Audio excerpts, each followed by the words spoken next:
Let's do a full face of makeup using local Filipino makeup brands. This has to be my most requested video, is to do a full face of makeup using local Filipino products, and on top of that, do it in Tagalog. If you guys are not aware, I'm half Filipino and half Filipina, half Filipina. I am 100% full Filipino. Pinanganak po ako sa Maynila, lumaki ako sa Maynila. I was born and raised in the Philippines. Anyways, mga sis, tama na ang pagdadaldal, mag-makeup na tayo. Let's start with primer. No, that's not Filipino. Meron akong nabili, so what? Primer muna tayo dahil importante mag-primer. Never tried this brand for the primer, so medyo nakakatakot. Medyo malagkit din siya at makapala in fairness. Actually, pwede na. Fairness, malagkit talaga siya. For foundation, I have the brand Izzy. Actually, gusto ko yung brand na Izzy. I've tried a lot of their products, pero hindi ko pa natatry yung foundation nila. Mga friends kong tsaka, paborito to. No, my friends love this, and I trust what my friends love. This is the packaging, very luxe. It's called Active Foundation. Ang shade na binili ko ay 0T4. Tagal ko na ata itong binili, like mga isang taon na ata. Alam mo yung kamukha niya? May kamukha siya, saglit. Ako lang ba? Kamukha niya si Miss House Labs. May pagka... Di ako sanay na magtagalog na dire-diretso sa harap ng camera. Kasi usually kapag nagtatagalog ako na dire-diretso, may kausap ako. Eh ngayon kausap ko sarili ko. Baliw? Actually, I like that undertone. It's pure olive. Hirap maghanap ng olive foundation sa Pilipinas, totoo lang. I like the formula din. It's very many piece. That's really pretty. Tingnan niyo yung before and after. Medyo maitim yung color sa akin, but I don't mind it. For concealer, I have two. They happen to be both orange. This one is from this brand, S. And yung isa is Colorette. Try natin yung Colorette. This is their second base concealer. Na-try ko na yung first base, I like, pero hindi ko pa ito natatry eh. Itong second base na to. Ay gago. Yeah, hindi yan ang tamang kulay. Pwede natin siya maggamit sa aking chismis sa bunganga. Try na lang natin tong Squad Cosmetics. Ay gago, laki. Laki. I use this for concealer. Hala, hindi siya yung tamang kulay. Magmumukha akong peanut butter nito eh. I have an idea. Happy Skin Pink Color Corrector. I love. Gusto ko tong Happy Skin na correctors nila. Pati yung concealer is... will brighten things up. Blend ko na lang yung concealer and tingnan natin kung tama ba ang kulay. Pwede na siya. Medyo manilaw-nilaw lang. Kunyari ano tayo, kumain tayo ng maraming street food.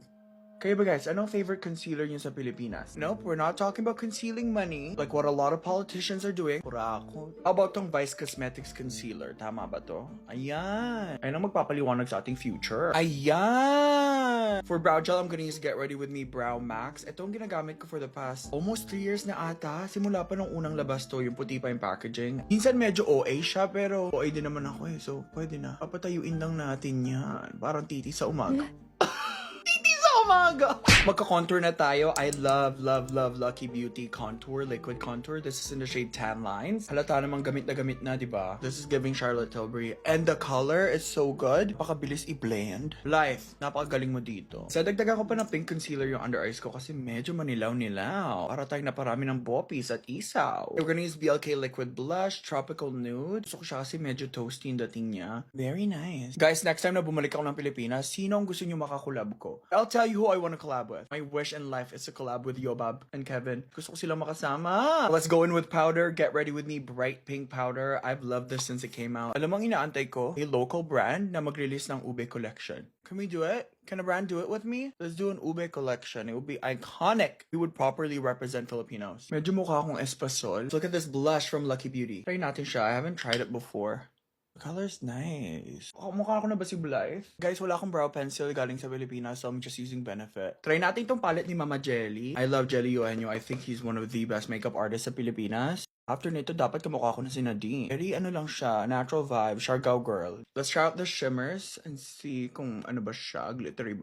That looks like a Pat McGrath shimmer. For lips, we're gonna use this lip jelly from Happy Skin. Napaka-cute ng packaging. I think Happy Skin is my favorite Filipino brand. I just use a lot of their products. Uy, ang ganda. Uy, Philippines! Lastly, Get Ready With Me setting spray. Amoy Eras Tour. Ito kasi ginamit ko na nag-Eras Tour ako eh. Alright, here's the finished look. Napakaganda, obviously. Pero magagaling tayong mga Pilipino. Pero maganda lang talaga kasi ako. Yabang! No joke, Filipino brands are elite. Filipinos make good makeup. Anyways, comment below yung paborito mong Filipino makeup products. Gusto ko siya i-try. Try?